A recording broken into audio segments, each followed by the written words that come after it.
Hello, welcome to the second episode of the Press Play podcast. Joining me today, the wonderfully talented Harry Leo Music. How you doing, man? I'm very good. How are you? Good, yeah, not too bad. I'm sweating again for some reason this week. It's all of a sudden come It's across still really hot. it's still warm. Yeah, It's still. So it's probably just the nerves of meeting someone as talented as yourself. That's what's got me sweating. So.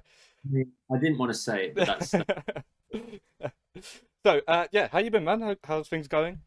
I'm very good. I'm very good. It's been a busy couple of weeks, but Good, in positive ways. And fantastic. yeah, I mean, summer's here. It's all good. Goody good. Have you got yourself keeping yourself busy through the summer, or are you just gonna take some time to chill?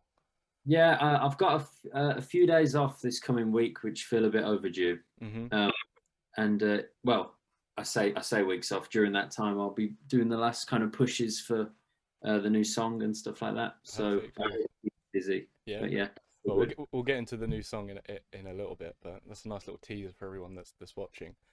So my first question, as to all my guests, and by all my guests I mean the one guest I've had so far, is why music, man? What was it about music that made you think, yeah, let's do this for a job? Uh, to me, anyway, music is a really good balance of left and right brain. Mm-hmm. Um, there's the academic side of it where you can study it and understand it and deconstruct it and things like that.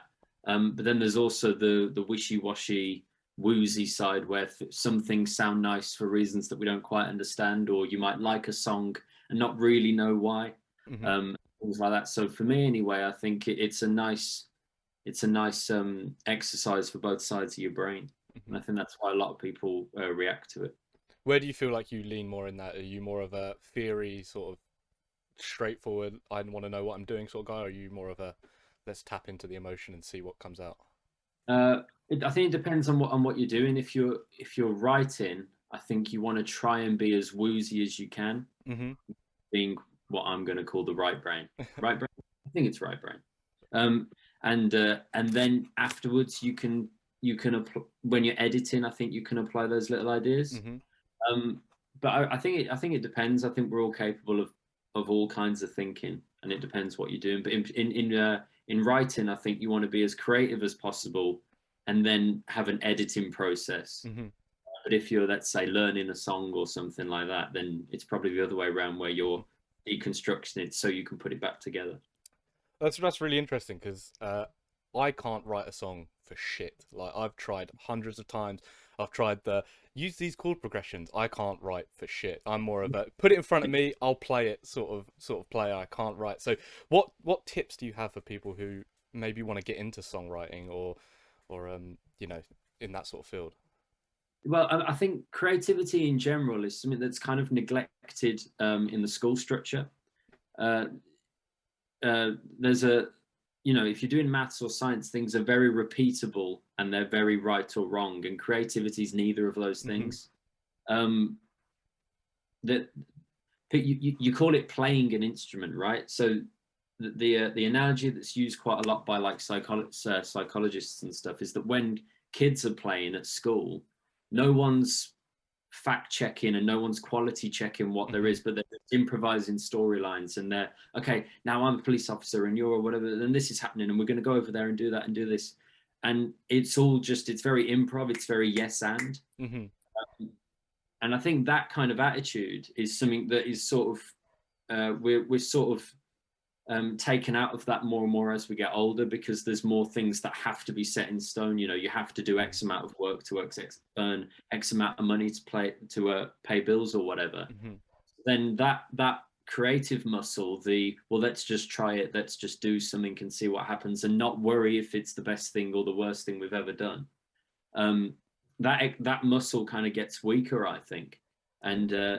the main thing about creativity is the element of playing, I think, which is one of the reasons that so many people have some kind of pre-writing process. So some people do free writing, some people meditate, but a lot of that is just getting your brain to be calm so that it can then start to um, hypothesize and play.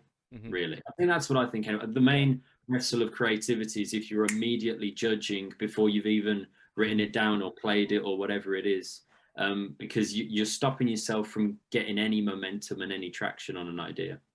So what's your process on that? Are you I know especially when I was at university we were very much encouraged to sort of just get your phone out if you've played a chord and you think, oh, that sounds nice, record it, and then you can figure out where it fits later on. Are you chuck it into Sibelius and note it all down? What's your process for writing? I mean, the voice note thing, I think that's you kind of armoring yourself, isn't it? You know, it's like, oh, if I need an idea, you know, if I need a stimulus or whatever, then Mm-hmm. I think everyone in our circles has got 2,000 voice notes, and they're all a group of words or a chord or a Mm-hmm. sound or a sample or something. Where at the time you heard it and you went, oh, that's kind of cool. I'll keep it. Um, but yeah, I think for me anyway, it's kind of it starts off hypothetical, like, what if there was a song that did this? Mm-hmm. You know, what if there was a song that sounded like this artist and this artist put together, or it would discuss this idea, or what if there was a song that was me singing and then this thing was going on, and it's all kind of, oh, what would that sound like? And then you entertain that idea a little bit, and then from that you go, well, it would probably go something like this, and then you sort of create the criteria for yourself, create the structure for yourself. Mm-hmm. Okay, yeah, that's really interesting. 'Cause like I say, I've tried every which way possible, and honestly, it comes out sounding like shit. Is the I guess that's the only way of putting it, really. Have you? There's a book by John Cleese of all people, and it's Okay. just creativity. And I say it's a book; it's about this thick. It's a Mm-hmm. pamphlet. You can read it in about 35 minutes, 40 minutes, and it basically just gives you like the first sort of half a Wikipedia entry on a couple of ideas of creativity, Mm-hmm. um, and it's what that it is something that I kind of read every 6 months just to top myself up with that, you know, those pointers and things like that. So that it is creativity is something that you can academically study and practice in the same way that you would practice piano or running or learning a language or anything like that. So maybe don't be so hard on yourself. So where did it all start for you? Was it a case of was you just chucked into music lessons thinking, the parents thought, oh, you know what, this gets him out of the house for 5 minutes, let's get him playing something. Was it that? Was it something you wanted to explore yourself or Yeah, well, it's a cliche, but my mom and dad were really into music, and we hmm played a lot of music in the house and in the car and stuff like that. And it was kind of, for me anyway, it was like, oh, we're going to go on a big car journey, and we're going to listen to music. You know, that's part of the experience. We're going to listen to, whatever it is that mom and dad are playing. So you end up being raised, or your first music experiences are just based on influence. They're based on what your mom and dad are playing. Also, I'm the youngest of three, and my two brothers both played instruments. hmm So I was like, oh, okay, that's something that people do. People learn an instrument. That's yeah. one of the things you do when you're that age. So Um, what was so it that you was put into what did you choose to play? I'm not gonna say what were you forced to play. Was it a case of one's a no, drummer, one's a guitarist, so I've got to play bass or yeah, something like that? I've started piano lessons when I was 10, and then I started teaching myself guitar when I was about 13. Okay. Um, the thing that I'm realizing now is that I enjoy playing those instruments, but I'm more into music and songs, hmm and they are literally instruments for um, to which to channel that interest. Yeah. If you see what I mean. Um, so I don't, that there are some people that kind of just love the instrument and can dedicate their lives to just continually finding new things on that. But for me, it's more that this is the way that I'm facilitating my interest in music. Okay. Yeah. That's really cool. So you say you started off with piano. Yeah, Did you? How far did you go with piano? Did you take grades? I know a lot of people take grades and stuff like I did. that. I did all the classical stuff. Yeah, hmm I did all my grades and all that kind of thing. But I started playing in bands when I was about 15, something like that. And that's a very different style of playing. hmm Graded instruments, as I'm sure you know, it's mostly solo Yeah. influenced, and especially piano at that time was very classically influenced. Um, so that is a very different style of playing than to playing in a band, where sometimes you can do the simplest thing but it complements hmm all the parts. I'm sure you know this Yeah. is So. even in production that's true. Yeah, so it's a very different kind of playing, and that was kind of where my interests went further, which I guess comes back to me saying that I'm more into songs and how a song can sound than necessarily pursuing the highest level of technical ability or excellence on any instrument. So who was you listening to back when you first started? Who were your influences, whether it be piano players, songwriters, or whatever? Who was your like, yeah, this is my musical god? Well, when like I was saying, when you're younger, you listen to whatever your mom and dad listen to, and my dad was into like classic rock, like a lot of people his Hmm. age. So we listened to a lot of Thin Lizzy, Hmm. stuff like that. My mom was really into Bon Jovi, so I know that back catalogue pretty well. Um, and then there's a weird one. I'm reminded when we were at school. I think we were in year 4, so you're about 8 or something. We had to bring a song to school day, and everyone kind of brought in whatever was in the charts. Like 3 people brought in "Umbrella" by Rick. That's Yeah. where we were at the time. And one person brought in "American Idiot," and I brought in "Hound Dog" by Elvis. I don't know why that was. I think I just thought of the biggest name that I could. Hmm. But then from that, I better start learning about Elvis. So those are like the first bands or artists that I really listened to. And then I suppose really you sort of, I don't know whether you felt this, but do you feel like, I think when you're about 12, 13, Hmm. that's like a very fertile age for listening to music. I don't know if you have a similar thing, or No, maybe it's later or earlier no, for other. that's definitely where I explored the most musically. I Yeah, went from, like you say, listening to what mum listened to, mum and dad listened to. So, I mean, my dad was Turkish, so I didn't really listen to his music. But mum's yeah, side, it was the Beatles. It was a lot of '60s and like early '70s stuff. And yeah. then when I hit that age, it definitely was stuff like Green Day, Paramore. I was very into my pop punk and my emo, Right, yeah. and Yeah, My Chemical Romance, all that sort of stuff. So, my brother really got into that, and I heard it, and I think I just wanted to listen to something else so that it wasn't his music, it was my yeah. music. Um, I listened to a bit of country when I was about that age. Hmm.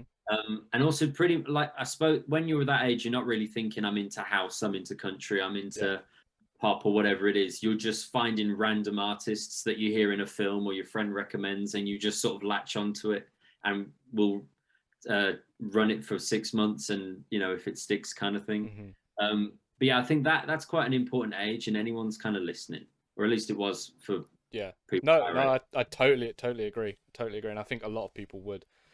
Has any of that influenced your songwriting, how you songwrite? Do you try and do it in the same sort of style? I know you said you like to mash up, so would you say you've ever written a song that's like Elvis meets Bon Jovi, if that could ever work? I think when you're first starting to write songs, that's probably a good place to start. As in, like, I like the first songs that I wrote was you could have thrown them in on a Bon Jovi album, and they'd have been bad ones, but they'd have been, oh yeah, it's that kind of thing. There would have been the Um, B-sides. yeah, exactly, yeah. B-sides for them, and I think that's a good, literally, just in from a craft way. That's just a good way to get the muscle going, and oh, okay, I'll put a verse there and a chorus there, and this chord will change here and stuff like that. You can learn all of that stuff, but I think if you it won't sound like you, and it won't be your thoughts and your ideas. Hmm. Um, so that's kind of where you should maybe switch off from that idea, unless of course you're writing to a, what do they call it? Right into a brief. Yeah. There is it. Right into a brief or anything like that. Then of course that's what you're supposed to do. But if you're writing for your own things, it's got to be your own thoughts and your own ideas, hasn't it? Yeah, no, definitely. Do you think you've crafted your identity as a songwriter now, or do you think you're still? Obviously, it's always an evolving process. No band or artist Yeah. has ever released their first album and then their last album is completely different. But do you think you're in a firm place now where you're like, you know what, I know what I sort of want to go for. I'm happy with what I sound like. Is that? I am within myself. I know that, but I've only released 3 songs. So to other people who've heard my music or are aware of what I'm trying to do and stuff like that, maybe less so. But Hmm. to myself, I think I know roughly what I'm doing right now. And like you say, uh, subject to change, subject Yeah, to the next thing that I listen to and things like that. you heard it here. So Harry has got a emo song coming out in a few months' time. That's I'm really trying to say exactly. Yeah. So, talking about you've got 3 songs out at the minute. You recently released Misfits. was one of your singles, and then you've got Adrenaline coming out very soon. I say very soon. How soon is it? Sorry. The 5th, The Friday the 5th. 5th Oh, of okay. August. So less than a week. So, Mhm. and you've given me the pleasure of having a little listen to a little pre-tune to it. So that's really cool. I know Wow. I really like it. So, what was your inspiration behind this one? It was one of those what if songs. What if there was a song that talked about this? Um, it's not the easiest thing to explain because to me anyway, it's more of a mood than it is like a clear, articulate thought. Hmm. Um, but it fits into the idea of social commentaries, which is the EP that it will be part of. And it's basically talking about how, and maybe you've felt this. I don't know if you've ever moved somewhere or changed uh, circles of friends or anything like that. But Hmm. in an attempt to sort of grow or expand as a person, it can often be confused with pushing away of older things. Hmm. I don't know if you've ever had that Oh no, idea. yeah, definitely. When I moved away to Guildford for university, Right, yeah. I struggled a lot. So much so that in the last year I had to come back home because I completely like lost myself. Yeah. So that's a bit sad, a bit depressing, but yeah. So no, yeah, I completely understand where you're coming Yeah, from. it's that idea where like, you've got a part of you that wants to try this new stuff, but then also that can feel like abandoning or neglecting your Hmm. former selves or places or people, or anything like that. So it kind of talks about that wrestle a little bit. But then I suppose maybe you and I both felt this because we both moved away at uni. Uh, when you want to sort of recharge in the proper sense of the word, you have to go to like your original places and Hmm. like your old friends and family members and stuff like that. And that's kind of what the song talks about. The pre-chorus says, "I need somewhere I can go again," and that's kind of you have to go back to that home mothership, if you know what I Hmm. mean. Yeah, no, And that, that ties in really well with that sort of opening line where it talks about the burnout and all that. So yeah, that hearing it now, it makes complete sense of what you're trying to convey, which is really cool. How long did it take you to sort of write this one and have it in a place where you were happy to yeah. release it? This was one that I rewrote a lot. Hmm. Sometimes, like Youthquake, my first single, that was pretty much written as is, with like minor edits, like a few days afterwards. Whereas this, I had, oh, okay, it's not quite there yet. It's not quite there yet. So I probably did this for about 6 months or something like that. Hmm. Just literally a word. Oh no, that's a little bit better now. That's 1% better now. Oh, okay, now I've got it. Now I've got it. And that probably took about 6 months to do. Um, I suppose partly because it's a hard thing to talk about. It's a hard thing to clearly articulate, Hmm. and because you don't want it to sound like you're, I don't. I would hope that the song isn't moaning Yeah. and the song isn't kind of complaining or being like depressing or anything like that. But at the same time, it's talking about something which is a little bit of a confusing feeling and a confusing emotion. Hmm. So do you write with your by yourself, or did you have it? Do you have like a writing partner that sort of helps you out? I know you Well, said you've got someone who produces the tracks for you. You give your influence, but you have a producer as such. no, yeah. In terms of writing, when it's my stuff, I write by myself. Obviously, again, if you're writing to briefs and stuff like that, you can write with other people, and I've done that a lot, and it's quite enjoyable. Hmm. But when I'm releasing it myself, I write it all myself. And then, like you say, there's always going to be contributions and influences from the other people that are part of it. So, okay, I do the songwriting and I sing on it and I play keys on it and I have the vibe and a rough production idea, but then Patch Boschel, who I think you know, Hmm. um, produces them, and then people play on them, and then their playing style is now part of the track. And if there's a backing singer, well, now their vocal and their sound is part of the track, and things like that. So, you know, I don't think there's very little work that anyone does which is truly solo. Yeah. um, it all in some form is collaborative, but uh, yeah, in terms of songwriting, words and melody, it's me and my ideas. Are you more of a melody or a words person? Do you think I think I'm words first. words first? First, which I think I have a broader appreciation for just like writing and language and words and stuff like that. Hmm. And a lot of the momentum or the incentive to write something will be that idea first. Well, what if there was a song that talked about this, rather than like, oh, here are some chords that I really want to write a song to. Obviously, there's room for that, but it will be more that I have an idea and then I'm trying to interpret that musically, than having some music and trying to get an idea to fit that.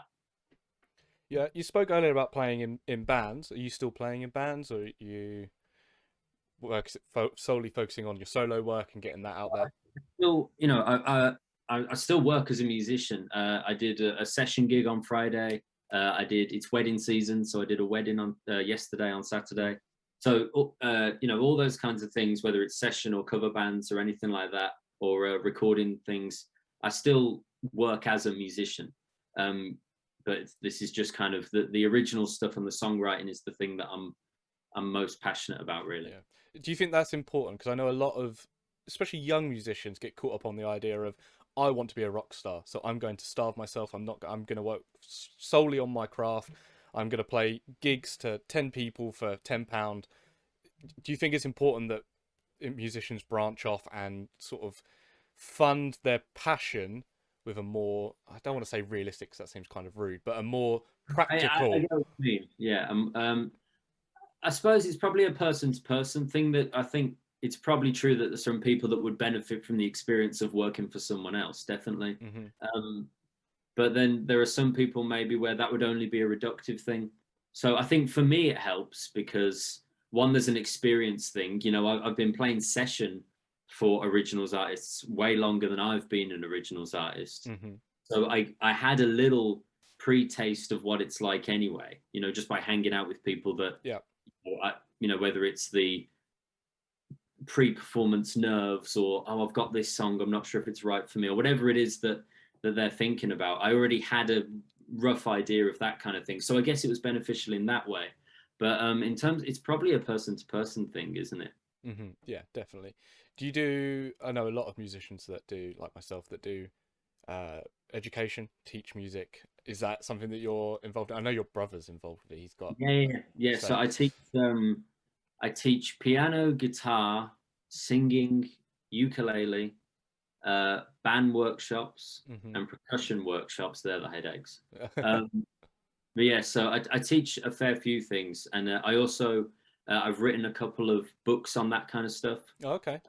I've written like that kind of like my first piano kind of Hmm. book, and stuff like that, which we use as lesson content for people and things like that. So yeah, and like you say, it's there are worse ways to earn your money, and it's a good thing to do. And I'm sure we've all had music teachers that we're very glad to have had, in terms of how they've Hmm. steered us one way or the other. So it's not bad work, but it definitely is to fund things that I'm Yeah. more passionate about. Yeah. 100%. So what have you got? What are your goals for the future? Once Adrenaline's out, what are you hoping? Obviously, you're hoping it goes to number one in the charts, obviously. But what are your sort of goals for it? What are your, like? If I hit this milestone, I'm gonna be happy with what I've put out.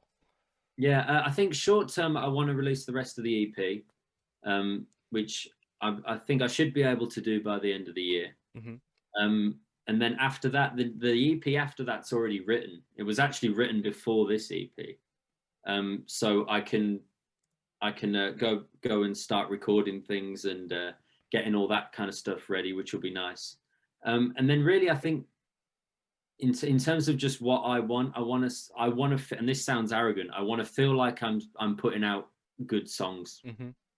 and anything after that is like a tertiary goal. Yeah. It's a I want there to be good steel in the walls, and anything else that happens is kind of welcome, and it can come and go as it does.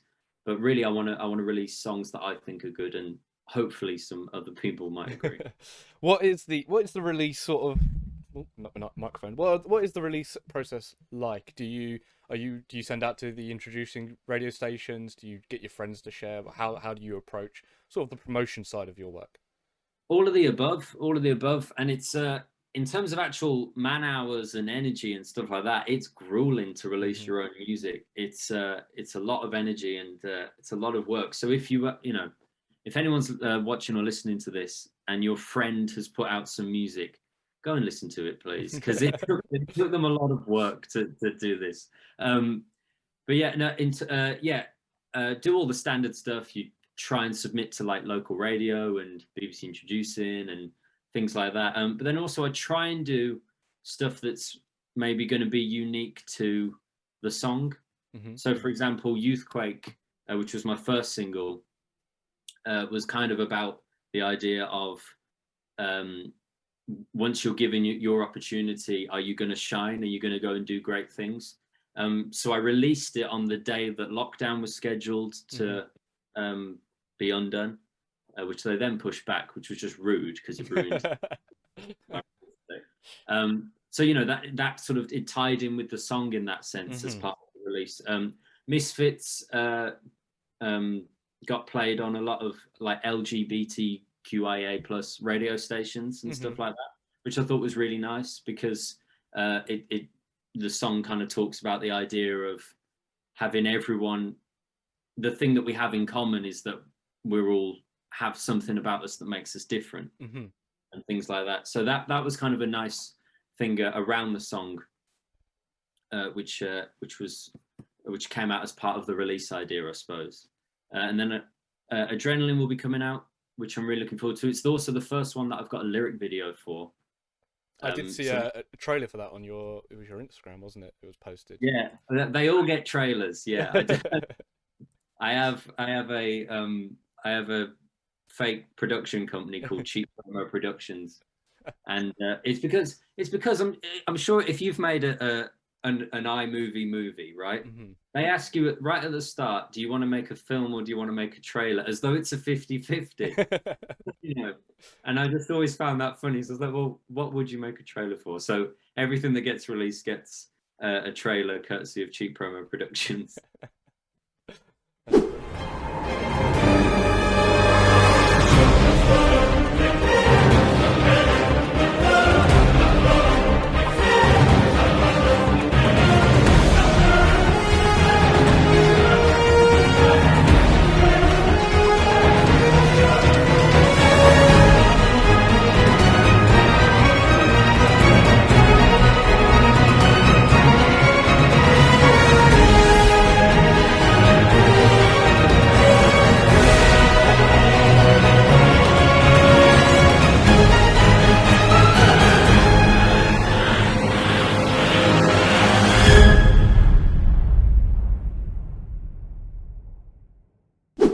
That's brilliant. That's really brilliant. Okay, let's do some quick fire questions. Okay.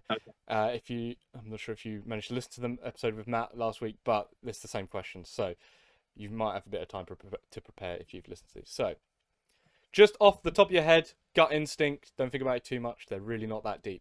Well, the last one's pretty deep, but they're not that deep. Okay. So, are you a Stratocaster or a Telecaster guy? Stratocaster. Are you Glastonbury or Coachella? Glastonbury. Spotify or Apple Music? Spotify.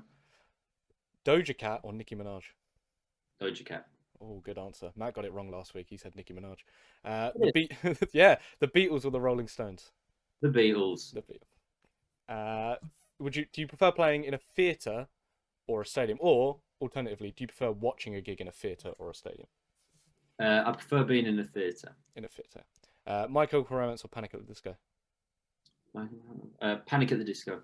Okay, and then this is the true question: are you a Harry, Zayn, Louis, Niall, or a Liam fan? Harry. I've got a feeling everyone's going to say Harry. Yeah, but it's one. It used to be a fair question, and now it's just not.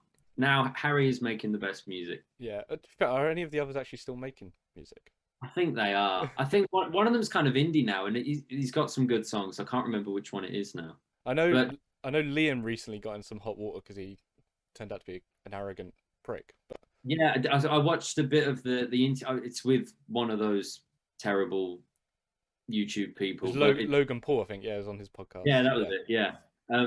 And yeah, he just sounded like a riot. Have you ever encountered, not to call anyone out, but have you ever encountered anyone who's like that? Have you ever worked with someone and thought, I'm not going back to work with them if they ask? Yes to the first bit, no to the second bit. Okay. So, yeah, there are people that I've worked with where I'm like, I probably wouldn't hang out with you socially, but I think you can still work with people and do good work without without necessarily being best Yeah, friends. yeah, absolutely fine. Okay, so the next bit, which requires a bit of thinking, is we're going to build a band. Well, you're going to build a band, not we're. You're going to build Okay. a band. So you need to pick a singer, a bassist, a guitarist, and a drummer. Okay, so Okay. we'll start with the least important one first. So drummer.